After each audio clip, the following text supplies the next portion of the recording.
ሰላም ናና ዲጂታል ዛሬ ሁለት ትልልቅ ስራዎች ይጠብቁታል። የዛሬው ውሏችን ትንሽ አድካሚ ቢሆንም ውጤቱ ግን ድንቅ ነው። አብራችሁን ቆዩ። ጉዟችንን ወደ መገናኛ አደረግን። እዚህ ጋር ሆስታችንን ፒክ አደረግናትና ወደ ስራ የመጀመሪያው ደንበኛችን ጋር ደርሰናል።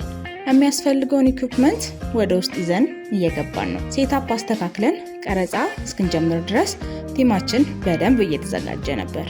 ከዛ ቀረጻ ገባንና ስራችንን ጀመርን። ለስራችን የሚያስፈልገውን ሲን ካፕቸር አድርገን የመጀመሪያ ደንበኛችንን ስራ ጨረስን። ቡድናችን በደንብ ደክሞታል እና ያ ሁሉ ድካም የሚረሳው መቼ ይመስላችኋል? ያው ሆድ ሲሞላ ነው።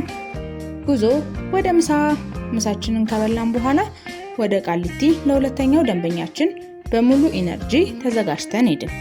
በዚህ መልኩ እየተሳሳቅን ስራችንን ከሰራን በኋላ ስራችንን በስኬት አጠናቀን ጉዞ ወደ የቤታችን። የዛሬው ውሏችን ይህንን ይመስል ነበር።